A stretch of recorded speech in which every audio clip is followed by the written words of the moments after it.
You ready, Greg? Let's go, Jay. You're listening to The Success Paradigm with your hosts, Jay Atkins and Greg Gray.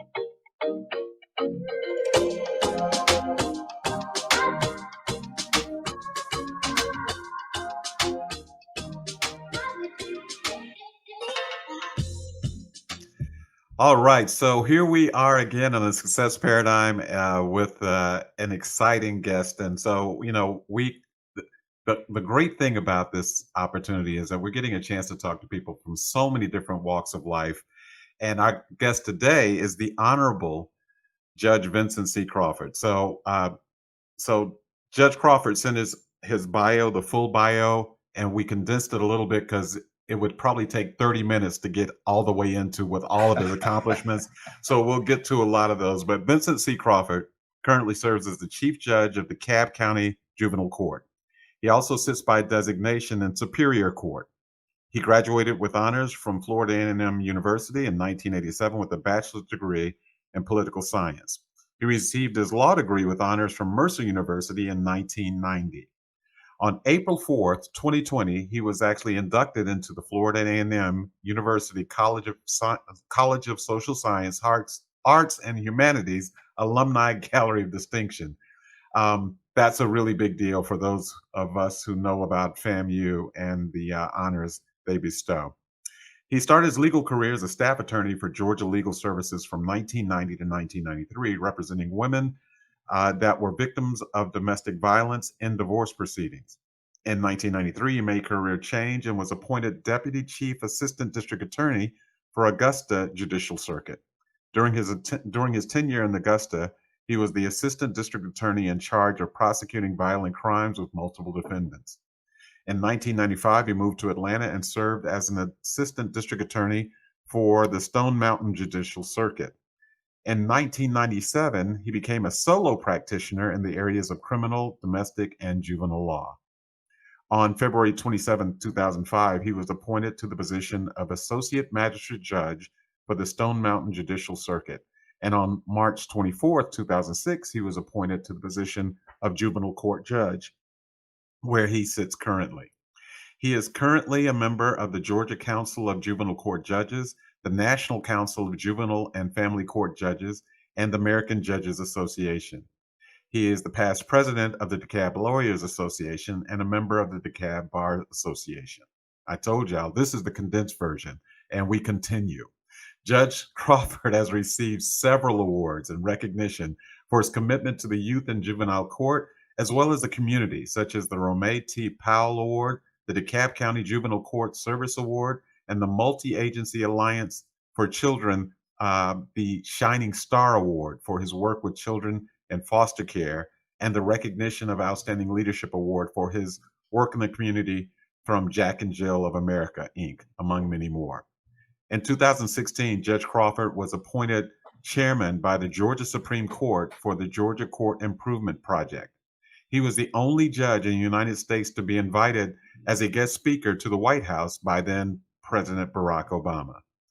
Judge Crawford is a member of the National Council of Juvenile and Family Court Judges and the American Judges Association. And here's the other thing, he does a lot of judging. So Judge Crawford, as a hobby, serves as the chairman and head judge in Georgia for the National Physique Committee.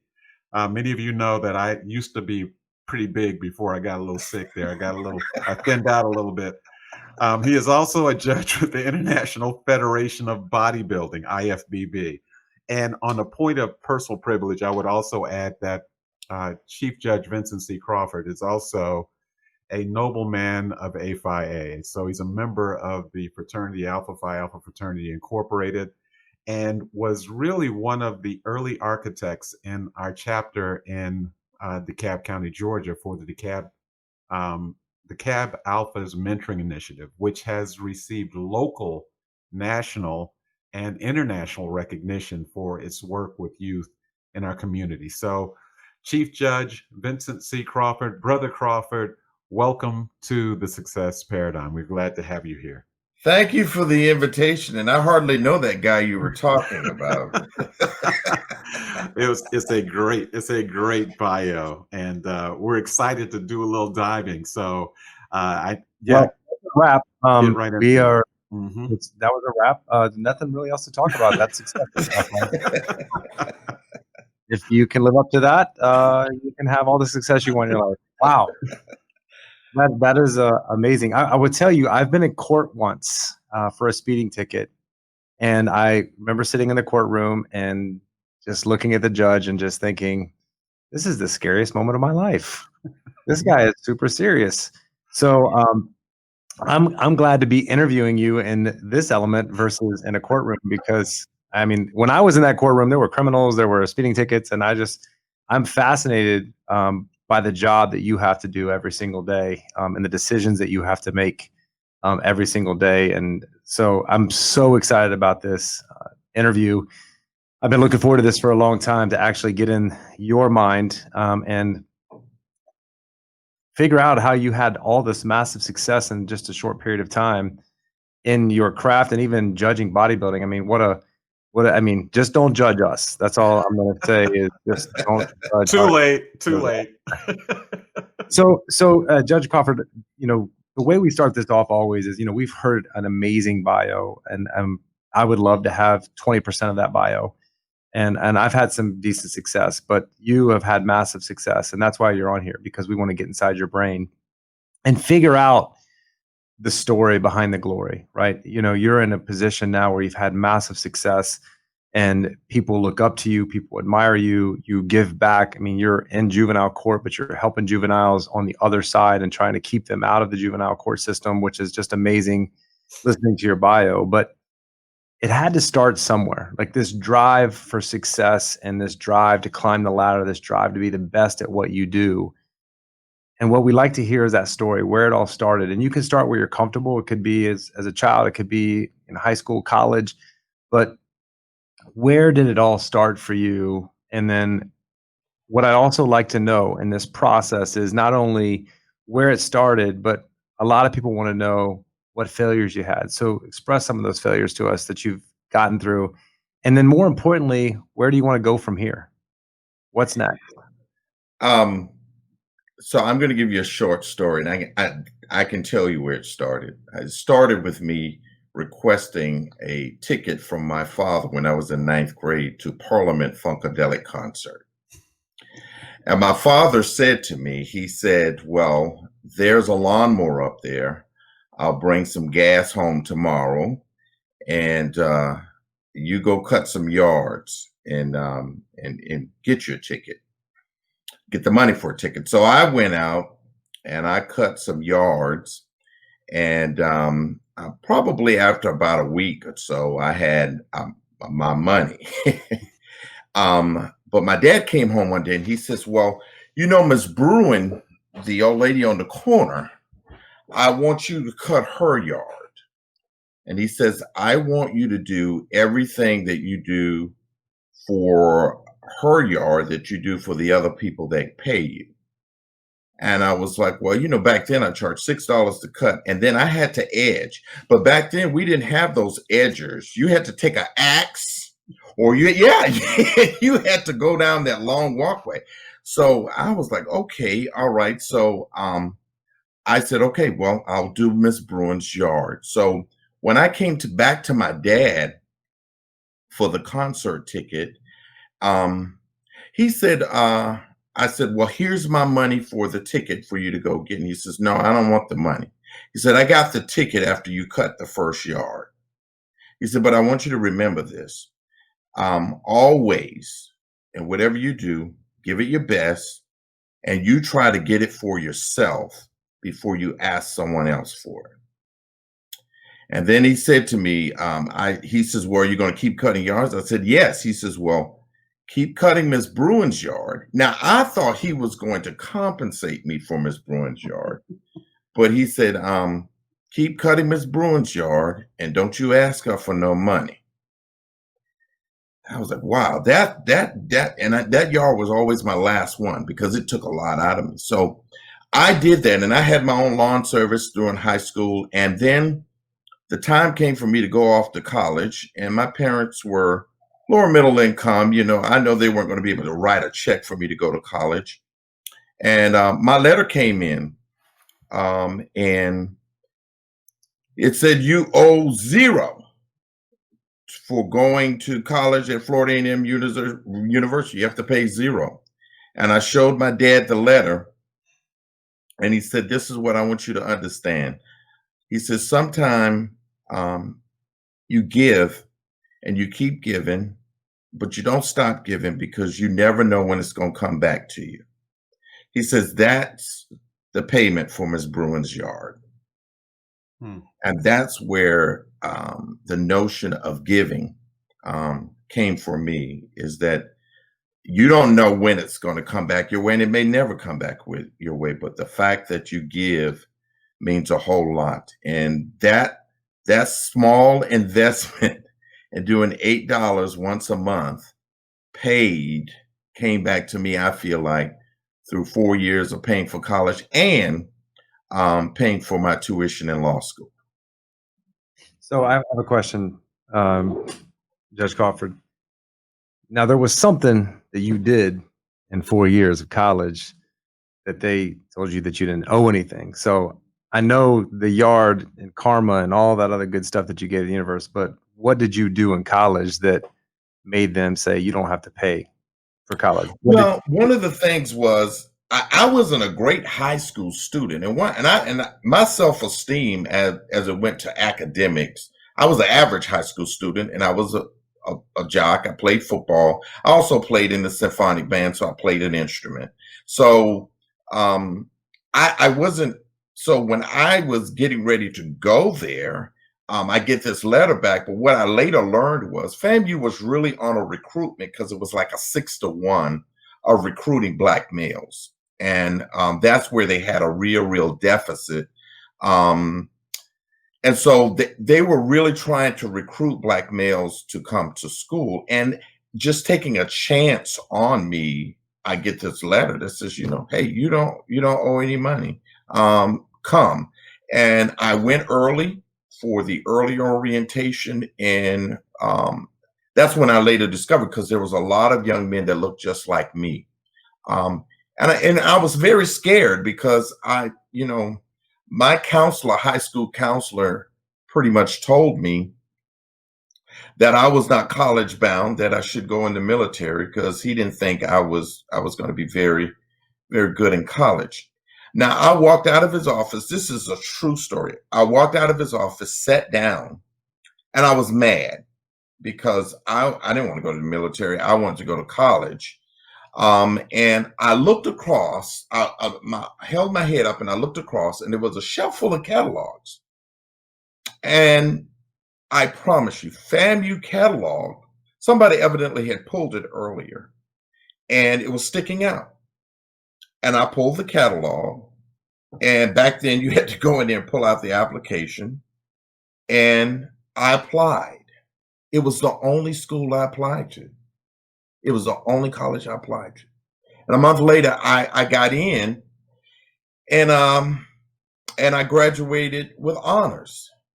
But when I went in there, it goes back to that concept with what my father was telling me: whatever you're going to do, put your best into it.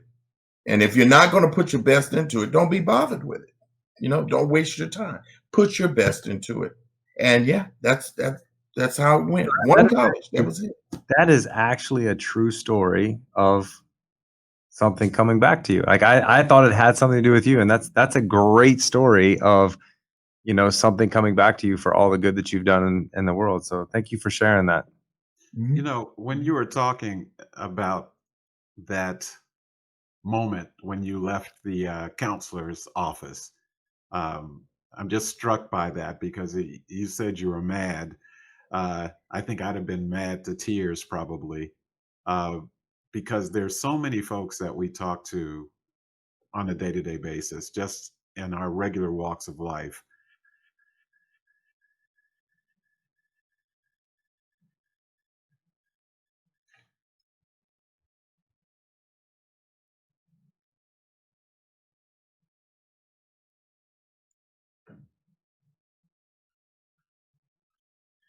You're mute. Am I back now? Yeah. Okay, great. I don't know what just happened there. I actually was the audio problem there. That I'm going to hear about this for the rest of my life, probably. Great job. But the idea is that we hear so many people here that they are not worthy, or you are not bound for this, or you should, something that kind of rounds down expectations. So how did you, I mean, I know you were mad, but what made you not just storm out, but sit down for a moment and kind of just reorient yourself? Because that's a fork in the road. You could have just said, you know what, I'm just going to go to the military. But what happened? Helen Fletcher. So Helen Fletcher, I actually grew up in what is called Carver Village in Savannah, Georgia. Carver Village was the first African-American subdivision created for African-American soldiers returning from World War II. So my great uncle had a home in Carver Village, and later my parents purchased a home. So we had this, and back then, this is the early 70s, we had this elementary school. We didn't have a lunchroom. Our lunch was bought in. We got secondhand books. But there was a lot of pride instilled in us. And so in sixth grade, I remember this incident. It was coming towards our last day of school, and Helen Fletcher she was a robust woman that instilled confidence in you, that you were smart, that you were intelligent, you should always dress appropriately, look appropriate, and don't act ignorant is one of her big things. But she had this, there was a sense of quiet in the room, and she had this look on her face, and nobody was talking. And she finally got up and she started talking. And she told us, she said, "You're about to go to a different school next year." And she says, "Don't let anyone tell you that you can't achieve your goals and that you're not smart."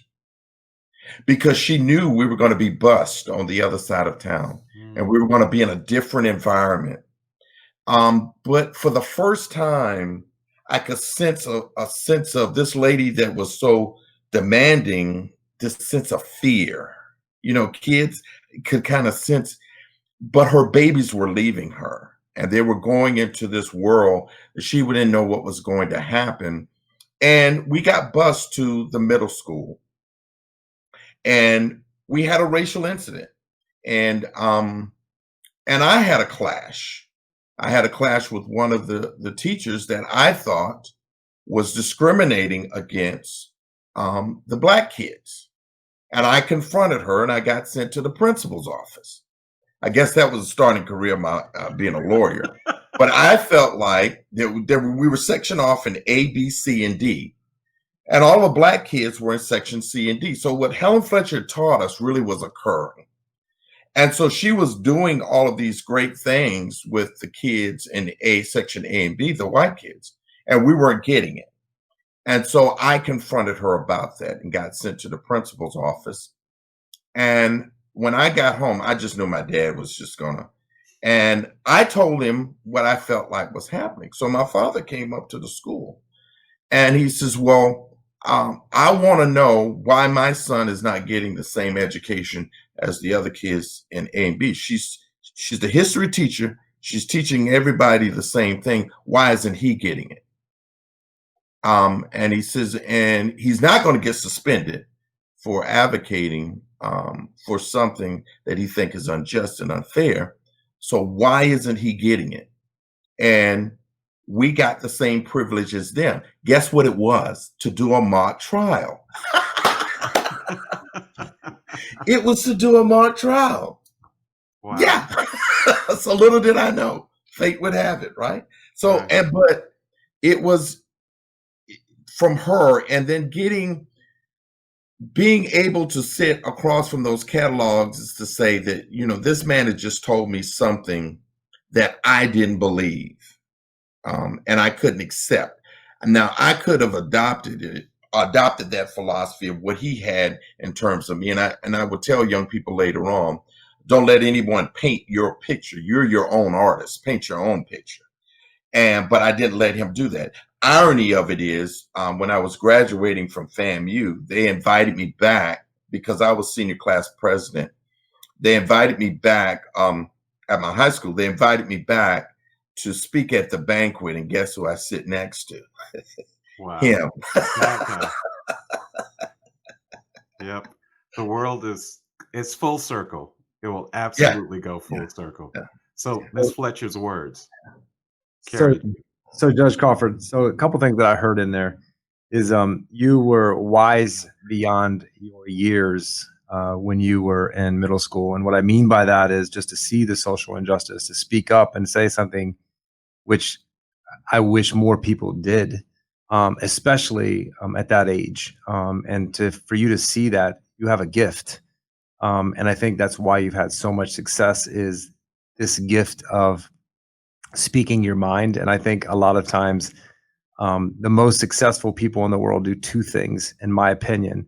That is, speak their mind, and they ask questions when things don't make sense. And I think in that situation, you did both at 12 years old, 11 years old, which, you know, we're domesticated as young children to not ask questions of adults.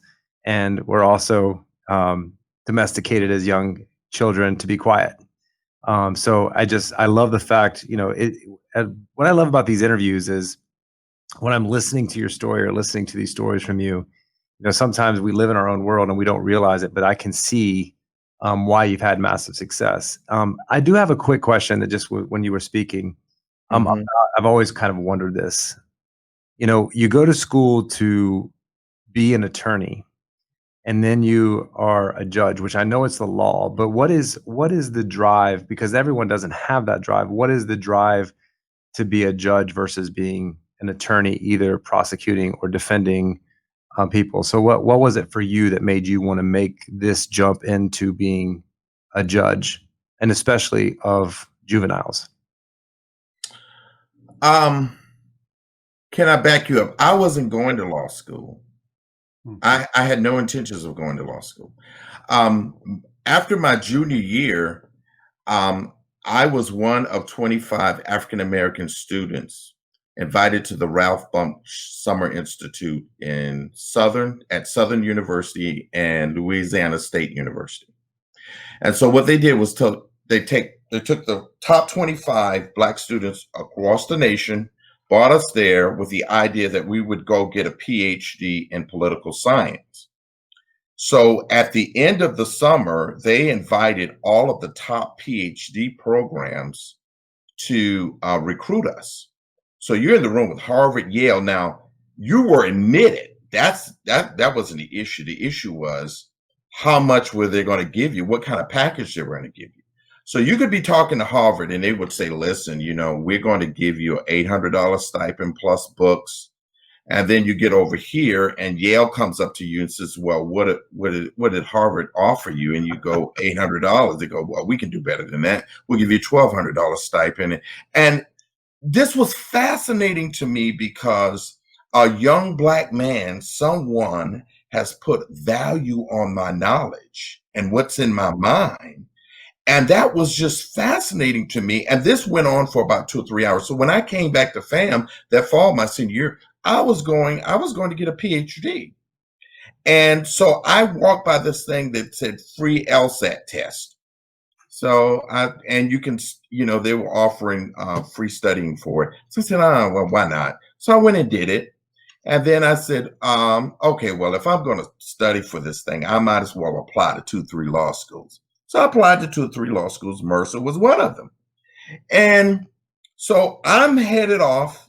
I'm going to get my PhD that spring. I get a call from a homeboy from Savannah and Howard Alls, and he says, hey, Mercer has your application for law school. And I said, oh, yeah, that thing. I said, okay, well, I'm going to get a PhD. I'm not going to law school. You know, I was just doing that. He says, well, the dean really wants you. And I was like, well, what does she want me for? I was like, I'm going. So I told him I was getting my PhD. She called me, the dean called me, and she says, well, I heard you're on your way home. Would you stop by Mercer on the way home and actually and just talk to us? I said, well, I haven't even completed the application. She said, well, just come talk to me. So I went there, I sat down, I talked with her. And before I left, I completed portions of the application before I left to go to Mercer. I get there and she says, we want you here at the end of the interview. And I was like, well, ma'am, I'm going to get a PhD. I'm not. She's like, no, we really want you to law school. I said, okay, well, let me think about it. Well, I went home, went back to FAM. And when I got back, I had an admission letter to Mercer. And so I went to my mentor, who was Dr. Oliver Jones, and I said, you know, man, you've invested a whole lot in me. You sent me to the Summer Institute. You know, you've invested so much into me to get this PhD, but I have an offer to go to law school. And he said this to me. He said, I invested in you because you have the potential to be your best at whatever you do. You make the decision, but I'm not offended by the decision that you make. And so I ended up at Mercer, and I said, I'll go to law school. And I went into law school with this concept that I wanted my degree to be one in which I helped people. And so when I interned after my first year with the public defender, I interned with, interned at my first year with legal services, my second year with the public defender. So I always knew I was going to do public interest law. I had no inclination to be at a big law firm billing $250 an hour. That was never my interest. And so when I came out, my first job was with legal services work representing poor people. Now, everybody laughed at me because they were like, God, you're going to be a poor lawyer. And I was a poor lawyer. But there is such a thing, by the way. What I liked. I was doing what I liked and what I wanted. And interestingly enough, 2 or 3 years after we all graduated from law school, the market fell. And some of those people were asking me how to get a job with legal services. But so that led me also to my job as being a DA. I've never, and then in private practice, I still practiced in juvenile court. I was an appointed defense attorney. Public interest law and helping people is just always, it was ingrained in me. It's just something I always wanted to do. Well, so Judge Crawford, as you're talking about this, I think one of the takeaways embedded in this, and this is something we hear from a lot of our guests, is our destiny has a way of chasing us down, even if we don't acknowledge it or see it or even know that it's coming, that it will find us if we're open to it. But I think the piece of this that you're sharing that I think is really important to everyone for everyone to hear, including us, is that you put in the work first. And you put in the work, and it's kind of like it's going back to, what's the lady's name that you mowed the lawn? Fletcher. The one that you mowed the lawn. Miss Bruin. You were cutting Miss Bruin's lawn when you were at FAMU, and Mercer turned out to be the ticket to Parliament Funkadelic. So. But you put in the work first. And I think that's so important, especially in today's society where we want things so quickly, that you put in the work, but also that you put in the work in a purposeful way. So you knew what was important to you in your heart. You put in the work, and then the planets align for you when you do that. And so it feels like magic to people, but it's not really magic. It is from mowing yards to being a good student to having a purpose in life. And so I want to take the conversation and pivot it a little bit, because I know that for everybody we talk to, and Jay kind of mentioned this a couple of minutes ago, that there are sometimes there are hurdles and sometimes there are flat out brick walls that stand right in front of us. So everything that Vincent Crawford is looking to do, he's an athlete. He was, were you part of the Marching 100? When you were Yes, a I kid? was part of the So Marching for 100. those of you who don't know about the Marching 100, that's legendary. That is absolutely legendary. So I'm expecting the FAMU folks will start putting comments on Facebook any moment now. It's one of the most heralded bands in all of the country, not just HBCUs, but all of the country. So you're doing all this stuff. Tell us about a time where you were walking and there was figuratively a wall that was right in front of you, right when everything seemed like it was heading in the right way. And what you did to either climb it or kick it down or walk around it. But there always is that kind of moment that happens. It seems, especially when things seem like they're just really on track. I would say one of those walls was my first year law school. Okay. And I was ready to quit. And I was like, man, I should have gone and got my PhD. So that PhD thing was still lurking in the background. Oh yeah, it was the first semester, and about 3 months in. I'm sure the PhD would have been easier. Yes. And I said, this isn't for me. And so I went to Professor Jack Salmon's office, and I was talking about him about criminal procedure, and then he all of a sudden I said, Professor Salmons, I think I'm just not, I think I'm just going to let this go. And I said, I don't think law school is for me. I said, I'm just not getting it. And he said, good. And I was like, wait a minute. And so he says, Vince, you're going to do great. Based on the answer you just gave me, you're going to do great. So I'll see you in class. Have a good day. And I left there, baffled. But what I didn't know was the first year law school, the process was to bring everybody on the same learning level. So what they do with the Socratic method is basically abuse your way of thinking to a point where you think you're the dumbest person in the world. But you got to remember, you got some people that have gotten in there with a 4.0, a 3.0, some people maybe a little average, but you got to put everybody on the same learning plane. So everybody from the 4.0, 3.0, 2.9, everybody thinks they're the dumbest person in the world. And that's why he said, good. You don't know, because that's the part of being a lawyer is asking the question and then finding the answer or coming up with the solution. So my confidence level, here I am going from, PhD, Harvard, and here wanting to recruit me to, oh man, did I make a bad decision by getting in this law school? And second guessing myself, and really just working hard and then ending up on mock trial teams, litigation teams.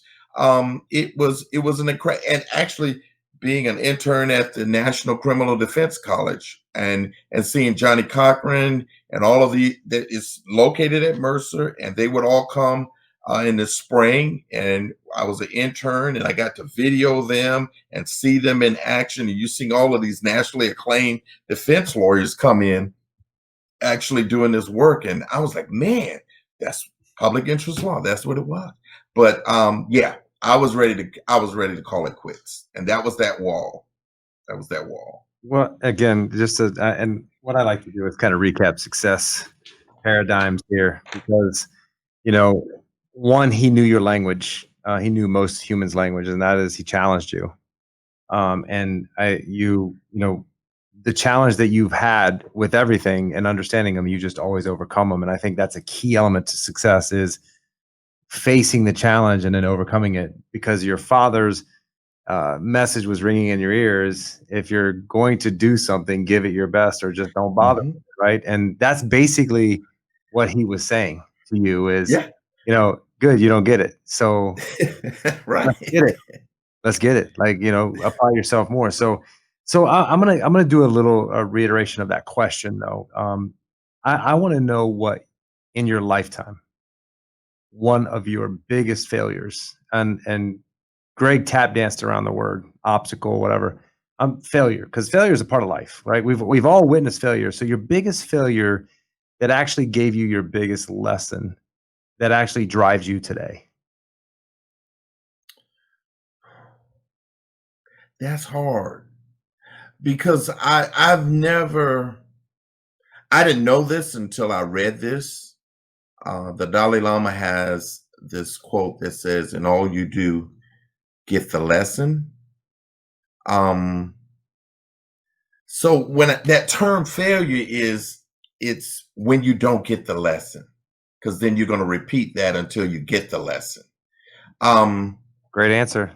I no, it really that's the way I've operated. Like I just ran for Superior Court, and I was not successful in my bid for Superior Court recently in my election.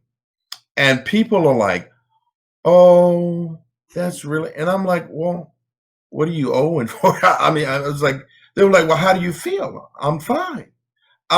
Because I challenged myself to do something that I was fearful about doing. I didn't, I said, I'd never run because my position is appointed. I would never run a campaign. I don't want to be involved with politics, even though I was a political science major. I didn't want to be involved with politics, but I did it.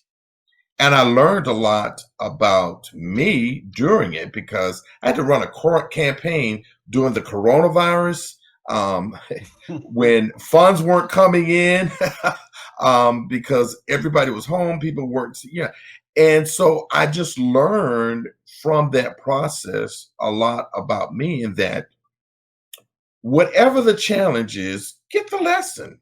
And I got the lesson from that is, some things, we do it, we give it our best shot, but maybe that's not for you.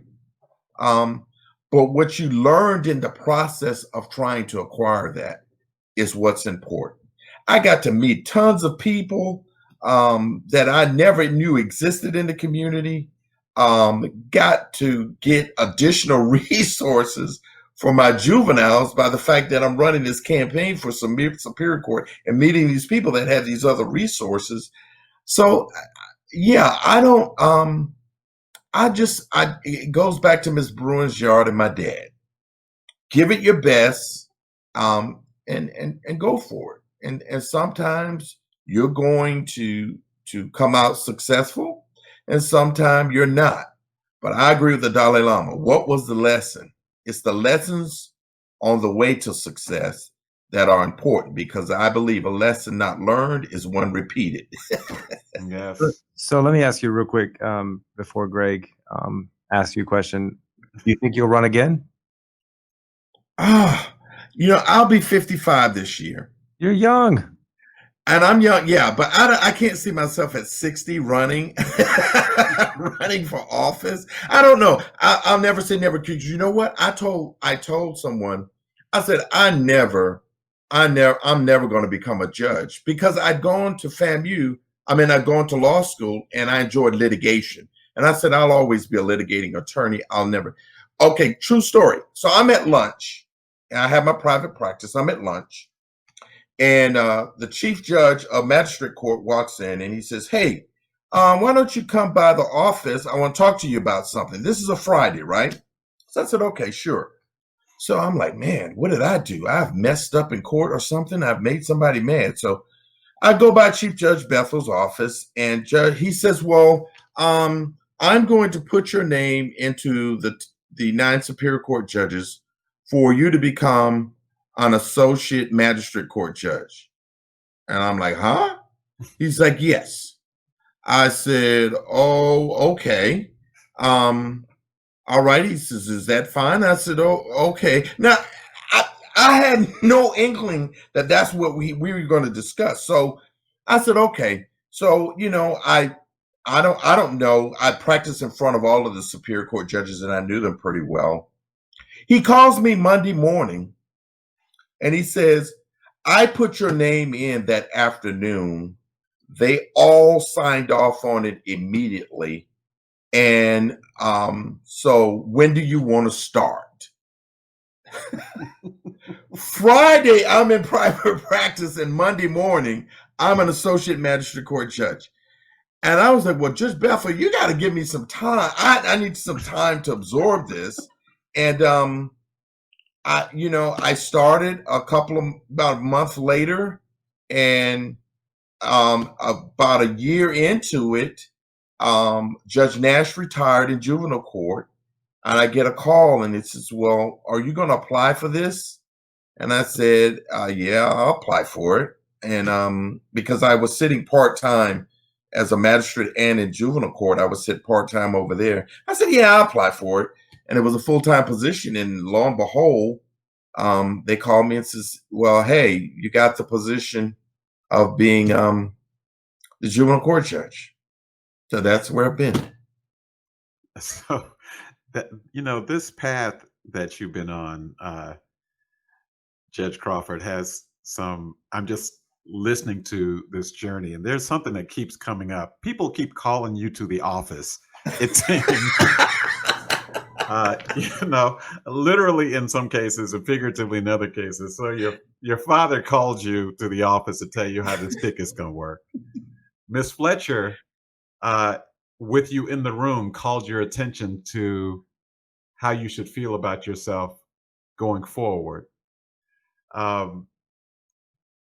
It's just this pattern. Oh, is it Oliver Jones, the professor at Yes. FAMU, called you to talk to you about this? And then the law professor in your first year said, they're all calling you to the same thing. And then you get, "Come see me." You're getting a lot of "come see me" in your life.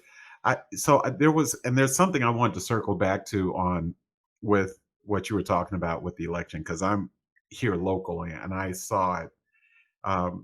And what is the lesson, as you're talking about, from the words, very wise words of the Dalai Lama? I know, and everybody that knows you and knows that race knows, that you also elevated the conversation in that race. So it's not simply about what you get out of it when you put your hat in the ring. It is about how you elevate the environment that you find yourself in, that I think is why people keep calling you to the office. And I will say personally, I'm really glad that you actually walked in, even though a couple of times you walked out and were mad and found a FAMU book sticking out of a bookcase. But a lot of people have called you to the office, and I'm wondering, when all of us are listening to this conversation that you're having and what you're sharing, some things that I did not even know, and I've known you for some time, that how many times are we getting called to the office and we aren't answering that call because of what we're afraid we're going to hear, or because we're afraid of how we're going to be judged, or simply because we're just comfortable with where we are. And if I go over there, they're going to ask me to do some stuff I don't feel like doing. And so there's a lot of that in what you shared that I really appreciate. And so one of the things, let me say this. Yeah. One of the things I did in getting in the race, I told the candidates, and I spoke with all of them before and after the race. They called me and thanked me for this. I told them, I said, let's be unique, and we all run on our credentials. We're not going to say anything nasty about each other. Let's all agree. But let's keep decency for the position that we're running for. And we all did that. And I had them call me back afterwards and say, thank you for setting that tone. But I just think that was just me and who I am as a person. I didn't think it was necessary. But as a judge, I know you want people to run things in honor and decency, and you don't want to set an atmosphere of this political environment like normal politicians do. And I didn't think that was necessary, because a couple of people called me about stuff on opponents, and I said, well, no, shut it down. I'm not going, that's not what my campaign is about. My campaign, and that person is a good attorney, and they're running off their credentials, and I don't have any use for that information. Well, that is honorable, and an example that I think I'm going to put that on the back of my car and just drive around the neighborhood with it.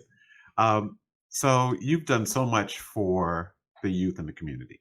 It has been part of the purpose that you have lived into, even when you were a private attorney in private practice, and now obviously as the chief judge for the Juvenile Court in DeKalb County, which, for those folks that aren't aware, DeKalb County is the second largest county population-wise in the state of Georgia, and not by a whole lot second. So that's a substantial place. In fact, a little shout out here, Jay. So the courthouse where Judge Crawford presides is actually named after Gregory Adams, who is also an alpha, who is also in our very same chapter in DeKalb County. So I don't have to look far for successful people. It's a very cool thing. So, but I want to talk to you about a kid that you may have helped, and I'm going to put you in a time machine. So you've helped all these kids. You've told these children so many different things. I say children of all different ages, even included in the mentoring initiative we do. But I'm going to put you in the time machine. Before you were Judge Crawford or Attorney Crawford, when you were Vince, and before you asked for that ticket to see Parliament Funkadelic, and you could go back in time, Judge Crawford, to see Vince as a 10-year-old or 11-year-old, and you knew what you know about life and about your life, what would you tell 10 or 11-year-old Vince Crawford that you would want him to be thinking about as his life takes shape? And he wouldn't know you were him, but you get the chance to talk to him.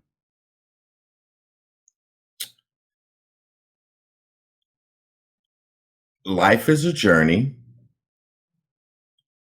and as you're on that road, there are holes, pits, but there are also stops, resting places. Listen and be aware, because there's always a warning of the pit ahead. And you're going to get it from somewhere. And also, when you're at that resting stop, take time to reflect before you start walking again. Take time to think before you start walking again. But life is a journey. And there are times you're going to be tired, but you got to keep walking. And there are times you're going to need rest, you'll get rest. And then there are times you're going to have to persevere. And you're going to have to walk around a lot of pit holes.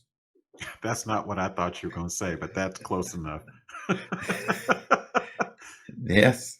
Yeah. And it is. I just think that for me,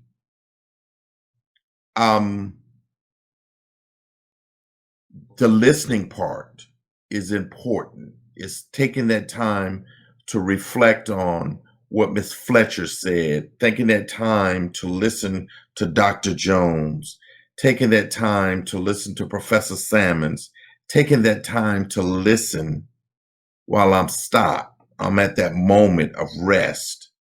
Although I'm feeling agitated, I can't go off of my emotions. I got to stop and think, because my emotions is telling me one thing. I don't feel like doing this. Mhm. My mental state is telling me something different. You can do this. And so you're going to give in to one or the other one. I don't feel like doing it, or I can do this. And so don't rely on how you feel. Sometimes you have to think through your emotions. So that's what's going to get you through. Is you're going to have to stop, and you're going to have, when you're at the resting point, think, and think it through, and then start walking. Get back on the road.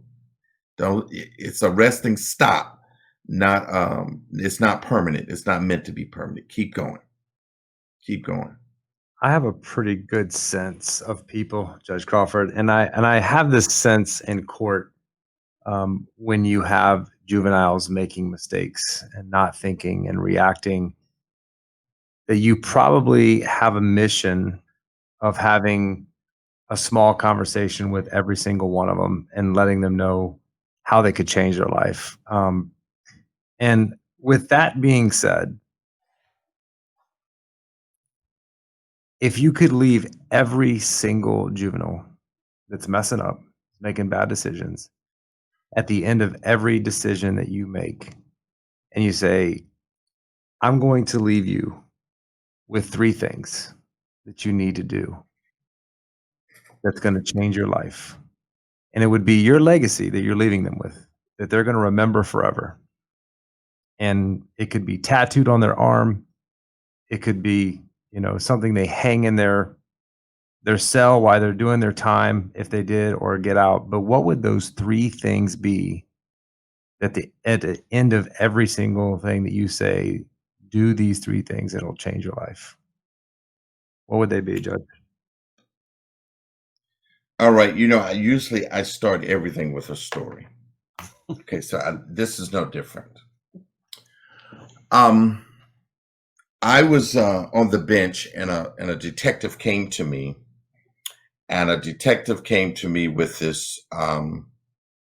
this warrant, and he said, "It's some kids at Redan," and he goes, "Well, it's Redan," and I go, "Well, what does that mean?" He goes, "Well, what do you expect?" So that bothered me. So I had a friend of mine, Dr. Lee Southall, at Redan, and I called him up. And I said, "Well, you teach over," and he said, "Yes." So what's the atmosphere? He says, "Well, I run a young men's group. Why don't you come over and see them?" So one day after court, I went over, and I walk into this room, and there's a bunch of young men conducting a meeting in ties, shirt and ties, Robert's Rules of Order, have an agenda. And I'm going, what is, okay, I just heard this thing about Redan, but I'm like, where do these guys come from? So I continue to go to their meetings, and one day I just say, listen, I was a president of the Dekalb Lawyers Association. I said, well, what about you guys? I form a mock trial team, and you become a part of the Georgia mock trial. So yeah, we do it. We want to do it. We want to do it.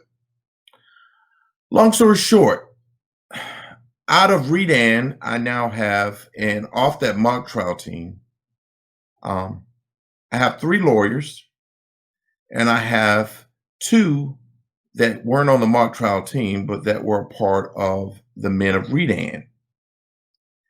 And that story to me, and one of them, I went to his graduation. They're practicing attorneys now. And that story to me, for me, means a lot more than anything I have ever done as a judge. Just that told me something. And that is opportunity. When it speaks to you, you have to respond. you have to respond. Number two, you won't find your purpose until you discover that thing in you that gives you joy and meaning.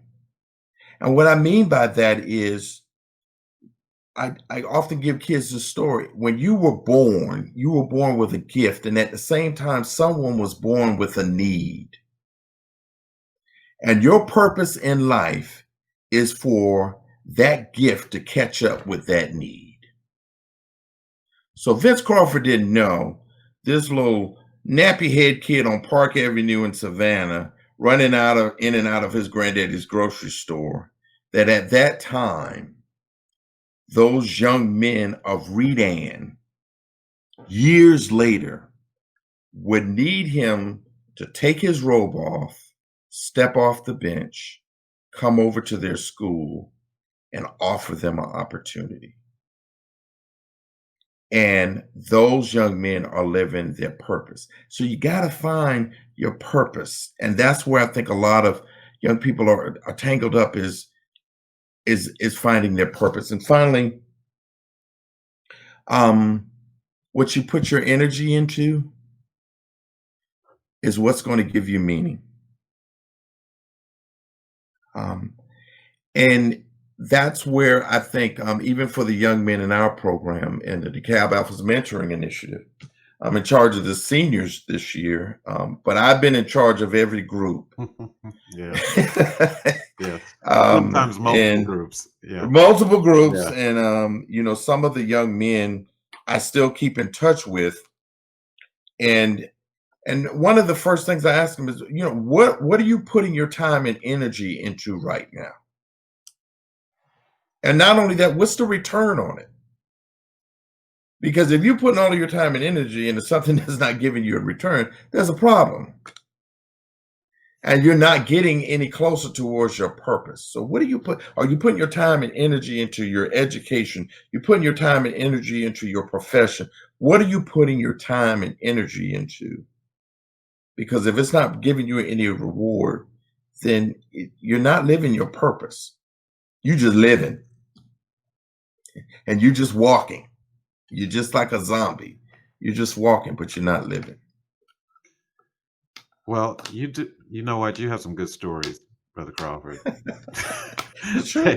Yeah. Well, I mean, and life is those strung together. For the people who pay attention, it's a series of stories, and the lesson to you that the Dalai Lama thing is going to resonate for me a lot from what you shared. So there's a question that Jay typically asks, but I'm going to ask it because I love the question. He always gets to it before I remember it. So I'm going to ask it now.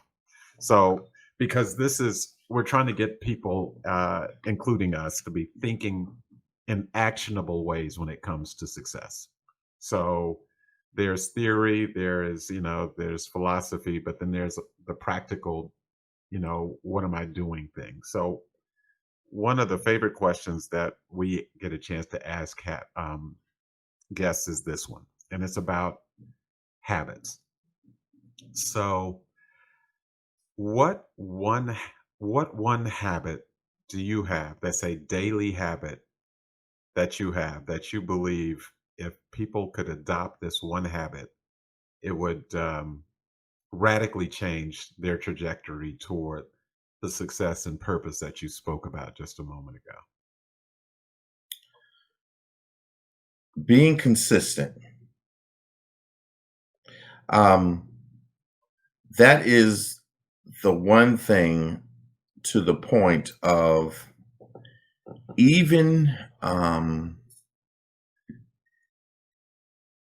when you want to come out of that mode to do something else, being consistent as a person and what you do. I think that is very, very important, because being consistent can lead to, being persistent about what you're trying to get. but you're consistent on a daily basis. To the point of this, this is crazy, all right? But for some people, I have to make my bed every morning. I have to make my bed every morning. And I make a habit, no matter if I'm running late, I'm going to make the bed. And that is a consistent habit to me of me being, some people says, I'm too organized and being structured. But I think when you bring consistency and structure into your life, it keeps you focused. But that's a habit. I get up every morning, and before I leave my bedroom, I will turn around and make my bed.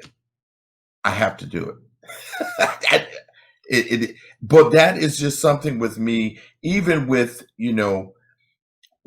getting invited to the White House. It was, what are we going to do about this money that we had coming into us? So let's develop this program. And some of the judges are like, nah, I don't know if that's going to work. But I said, let's be consistent in the developing of it. Even when we hit these roadblocks, keep going. Be consistent in how we operate as a group, and that we keep going until we accomplish what it is we're trying to accomplish.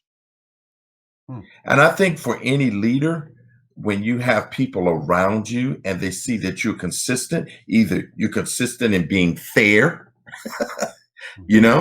or you're just consistent in your habits, you're consistent in, I'm not going to ask you to do something I'm not going to do. If you do it, I'm going to do it too, just because I'm in a leadership position. Just being consistent, I think, brings out a lot about your character.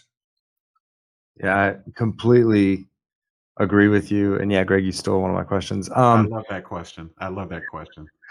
Well, so around success, because the definition of success is different for every single person on this planet. Lots of people would love to have the bio that you have and have the accomplishments that you've had.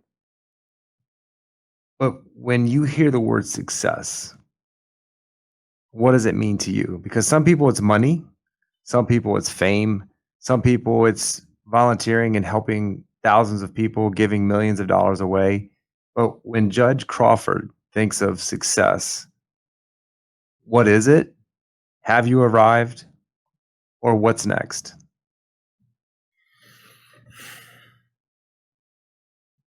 I struggle with the word success, because our inclination is always to be overachievers in society. Is that we feel like once we accomplish one thing, there's a need to accomplish something else. We're always conquering versus appreciating. And so I struggle with, and I guess why a lot of the things I've done, and when I got one of the awards one time for working with the children in foster care, I said, I feel bad about getting an award about something that I was destined to do. And looking around the room, that success was the fact that these kids had aged out of foster care because of the work I had put into the foster care program for kids aging out. And they'd gone to college, they were functioning adults. And that was my purpose. So am I successful in my purpose? Or I'm enjoy living my purpose. That's a hard term for me, success, because I think anybody, if you get joy of doing something and putting your best into it, you're successful. Yeah. And we've seen people with a whole lot of money are not happy. Mm-hmm. People with a whole lot of material things are not happy. People that, they'll go out and get several makeovers of their body and they're still not happy.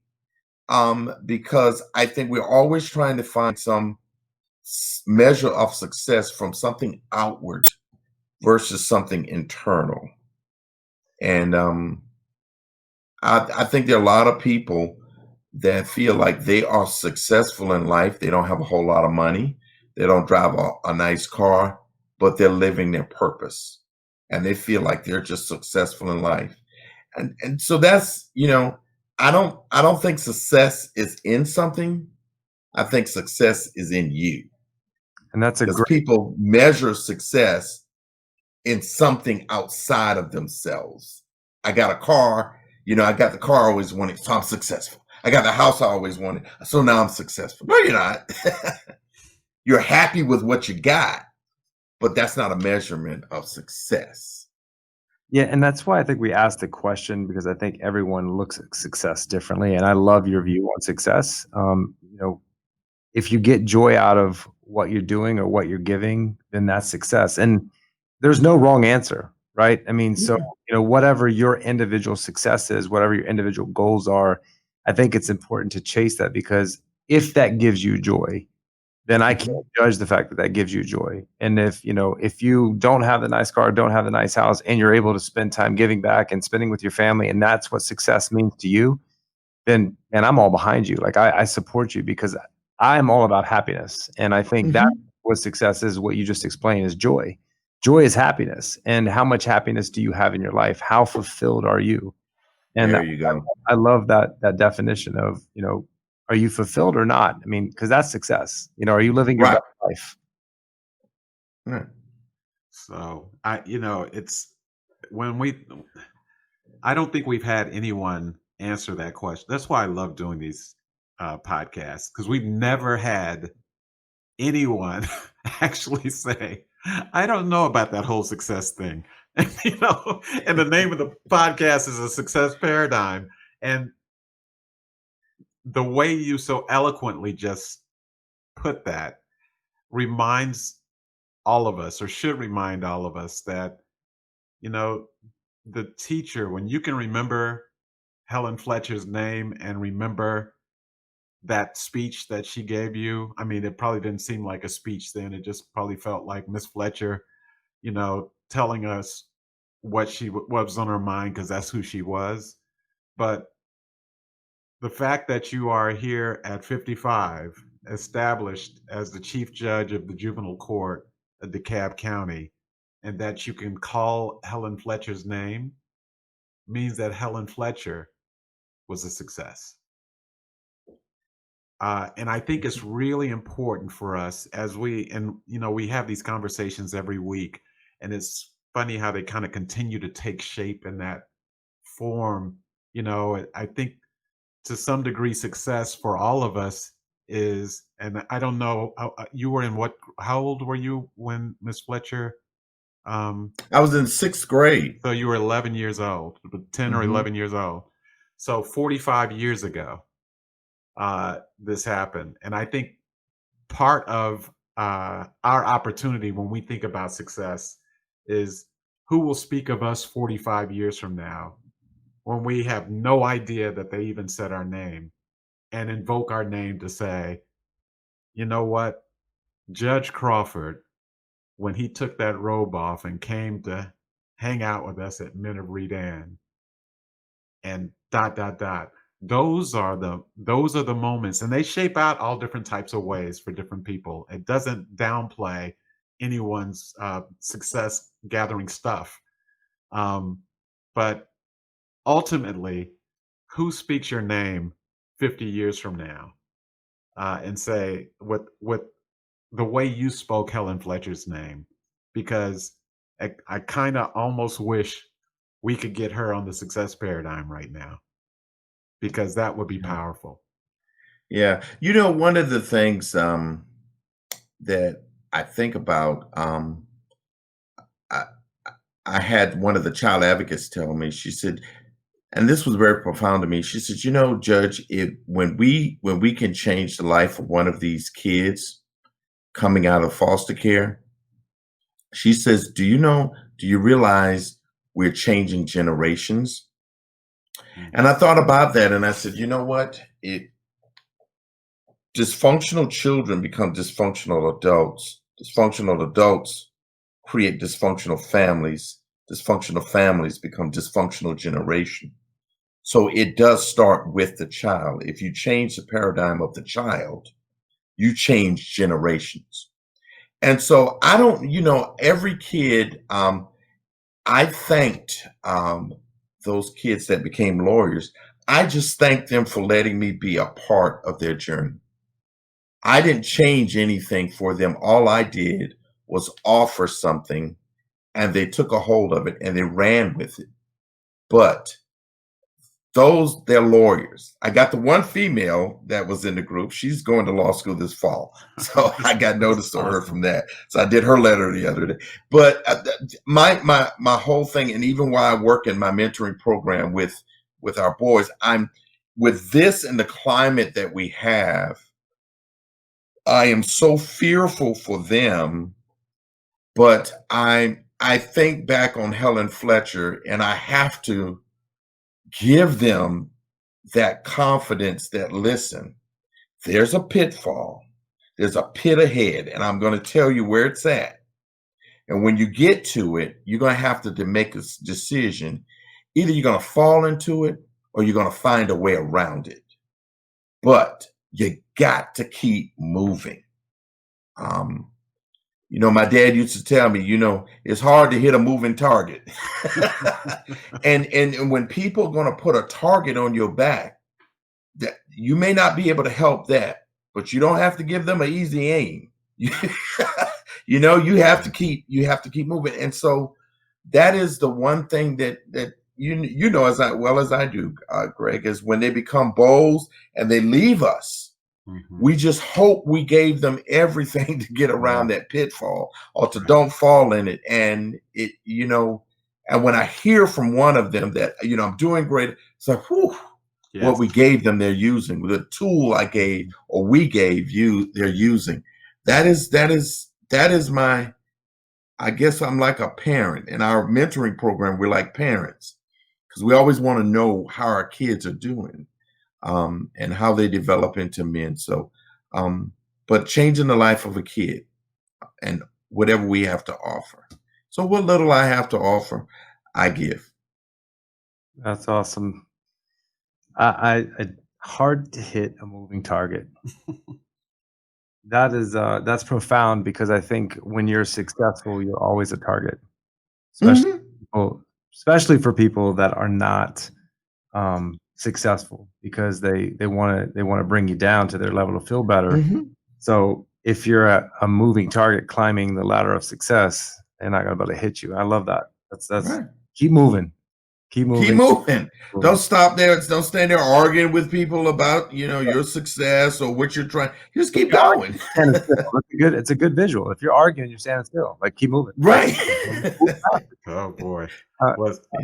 You preached the word right there, Brother Crawford. You and I know a bunch of times where we kept moving. Yes. You know what? And a lot of times you don't want to keep moving, right? Because you want to prove your point. But sometimes it's better just to keep moving because you're gonna have success. And that person that they're gonna sit there and they're not gonna talk to you, but they're gonna talk to somebody else about it, and they're just gonna wallow in it, and all of a sudden, boom, you're gone and you're on to a new thing. So I think that's great advice. So, you know what I say? You know what? I don't have to agree with you, but I respect the right that you have. You have a right to have your opinion. Okay, so now I'm going to move on. But people have a right to have an opinion, and you have a right to disagree with it. But then you also have the right to move on. So I just find that it works for me. I don't know if it works for everybody else, but that's what works. Most people don't move on, right? They get stuck, right? And that's the lesson there. So I know you're really busy, and we're about to wrap this up. I got a couple questions really quick. Couple 2-3 recommended books that people should read that have impacted your life. Oh man. No law books, please. No law books. I'm just kidding. One of my recent books I read in the last 2 years, The Righteous Mind, and that one That one was one of my favorites, and that's the political junkie book in me. And The Great Migration was one of my it's The Warmth of Other Suns, and that's by Isabel Wilkers. And that was one of my favorite books because it talked about African Americans, why they migrated from the South, and how each state presented a different reason for migration. Like Florida, it was farming. Some states it was industry. So every state presented a different reason why people migrated, especially to Chicago. And I was up there recently with a friend of mine, and he was looking at some properties, and I was asking the realtors had they heard about the book, because there was this redevelopment of all these communities in Chicago. And I said, you need to read The Warmth of Other Suns. It's probably one of the best books out there. Wait, so the Righteous Mind, The Great Migration, and then what was the other one? Is that the Warmth of? Is that a separate book? The Warmth of? The Warmth of Other Suns. Okay, The Warmth of. SUNS. Okay, so my mom is an avid reader. She's always been all of our lives. My mother reads a novel in a day. So when I got her a Kindle, she like blew up my account. And So you're scrolling through all the books that she bought. The other one I really love. I've read all David Malcolm Gladwell's books, but the best one is David and Goliath by Malcolm Gladwell. Yeah, I mean, I got her own account. I was like, I haven't read this book. What is this book doing in here? What is James? I don't read James Patterson. And she's like, oh, I'm sorry. And she was like reading a book a day. Wow. And so last question, who have you learned from or followed in the last year? It could be YouTube, TED Talk, someone that it stimulates you or that you follow online right now that we should know about.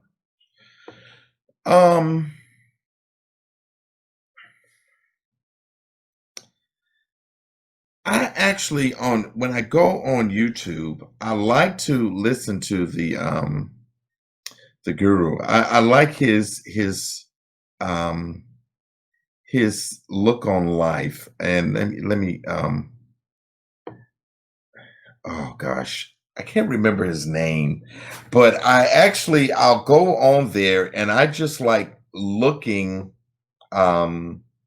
or listening to him. He's from India, and he gives a very practical sense about life situations. And here it is, Isha, the Isha Foundation. And he talks about ISHA, and he's the guru, the Sadhguru, I think that's how they pronounce it on there. And like for one example, he has a video on there talking about the 4 parts of the mind. And he just always seemed, when we try to make life really complex, is simplify it. That life is really a lot more simple than we make it. And the object of all of his lessons is that we make things complex. Any situation, any emotion, we make them more complex than they are by our own actions. Our ego. So, Yep. Yeah. Yeah. It's really always our ego and our expectations of what other people should be thinking. Yes. Yeah. Yeah, that's awesome. Well, at this time, Judge, what we do is I do a recap of the ingredients of Judge Crawford's success. And what we're doing with these ingredients, every podcast is we're capturing these, and then Greg and I are actually going to write a book and state your ingredients in this book, if you're okay with that, if we use your name. Yes. In the book. Yes. And so we're just gathering all of these success because, again, success is different for everyone. And, all the different types of people that we bring on here, we just want to impact lives. And if someone connects with you and likes your ingredients, that's all we're trying to do. We're trying to bring this to as many people as possible so that they can, kind of pick and choose from all these ingredients and make their best success recipe. So I'm going to start off with give it your best. I think that was a great opening. Or don't bother. Like, if you're not going to give it your best when you do something, don't even bother. Try to get it yourself before you ask someone else. Love that one. I mean, I think, teach a man to fish versus going out and doing the fishing for him, I think is a great advice that most people don't do, especially because you have Google and Siri and Alexa and all these people that will answer your questions now at the drop of a hat. We just depend on other people other than ourselves. Love that. Always give, because you never know when it will come back. If you're not going to give your best, don't bother. I already talked about that one. Don't ever let anyone tell you you can't do something and that you're not smart enough. Believe in yourself more than anyone else. Don't let anybody paint your own life. Everyone has the potential to be whatever they want to be. Ask great questions to get great answers. Never second guess yourself. There is no such thing as failure if you get the lesson.